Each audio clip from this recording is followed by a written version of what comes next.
Alright, hell yeah. So this video is going to be like on the stern strike, and I'm kind of talking about that. And we actually do a bow strike right there. We get pieced out. So this the video doesn't have to be too long, and I need to crush through some of these tonight. But anyway, so we do a bow strike right here, and I think what we can do is actually make this bow strike earlier. You know what I mean? Right here is kind of a bitey portion. We strike right there.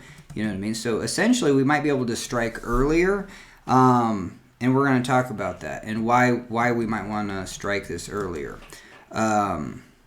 Because, let's see, like if we do strike right here, this means that we're going to be rotating the opposite direction. And so that's what I have to be focused on when we do a bow strike or a stern strike.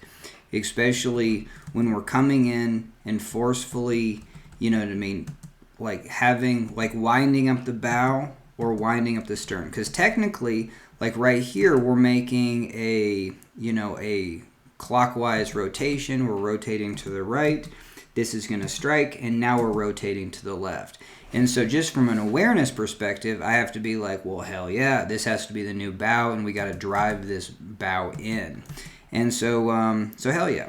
And we just get totally pieced off the side. But if I see that this is the bow strike, work on, overemphasizing. One of the fundamentals is like, hey, if we strike the bow right here, I want to be on the, what do we call it?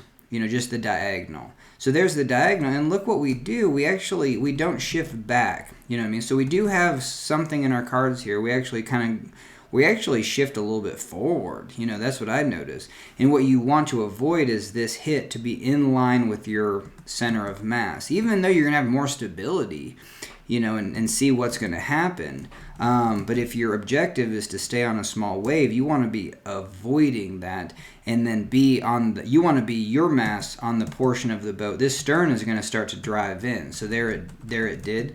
It drives in from there to there, and you kind of see the stern get whipped in.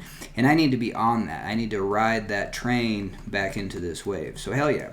And so if I see this strike, hell yeah, lean back and pry. I don't even have to pry. I think you can just lean back and get your weight onto this tube. A lot of the R1 moves are just you being in the right location. And so being in that would carry me back in. Hell yeah. The other time that this is going to work is you're going to get a stern strike typically. Typically I'm going to come into this hole because this hole is fairly rounded, kind of in a smiley face. And I'm going to be turning, I'm going to use this hole to, turn around it. But we just mistakenly kind of bite the bow right here. And that's just more of an R1 design fundamental. Like we're highly edged. Once that edge drops, we're just on a flat tube.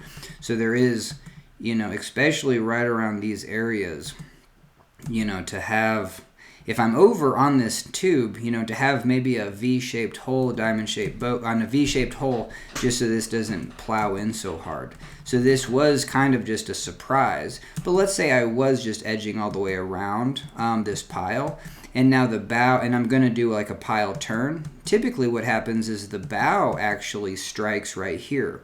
And so we don't have footage of that, but I'm just going to mentally walk through it. If the bow struck right here and I'm lower in the trough because I'm trying to do this pile turn 180 to surf right here, the bow strikes and then gets thrown the opposite direction. So I come in and I'm going to rotate this direction, but the bow strikes, and then it's going to rotate the boat the opposite direction.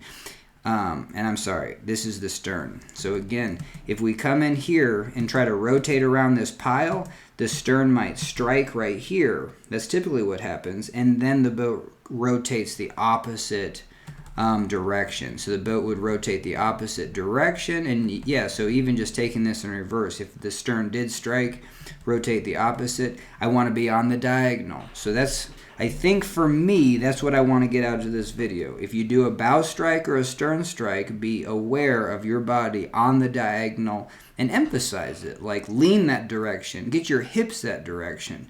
I can still stay vertical, but there's a huge amount, even just to shift hips. If hips shift, then the weight got shifted. And even just where we were, again for this one, we're so kind of mid-boat that you can always shift behind the thwart onto this tube and it's still really balanced. So hell yeah, so we need to focus that. But this one was just out of the blue, this bow strikes, get to that diagonal. And I think we can get that on an intuition, you know, to be like, and just set it up experimentally. Be like, hell, I'm gonna come in here, edge, and then drop that bow in for a bow strike. A lot of the 180s typically happen from, you know, these buildups of momentum, and this is perfect because this strikes, and I know it's going to get thrown that way, and guess what? I'm already kind of like, you know, I'm centered in the pile. The pile's right here. The bow is going to get struck to the other side. Look how fast the bow, you know, goes from there to there. And I'm riding the pile. So all this took is just get onto that diagonal to ride back in. All right, this video has been long enough, but hell yeah, bow strike and a turn is same thing as a stern strike and a turn. And this is fascinating me too, because I was just going to do a pile turn, but if I do a bow strike, it actually spins faster around that pile. So there's a way to actually use these motions. And I think when it comes to actually big wave surfing, you definitely want to be able to easily rotate your bow and stern and get biting motion so you can take that energy, build it up, and throw it to the top of the wave and actually climb up. You know what I mean? So typically what happens in these big waves is you just get sucked right at the bottom. And from an R1 design perspective, I think that needs to be a lot looser. All right. This video is way too long, but hell yeah, just for that. All right, thanks for joining me. Booyah.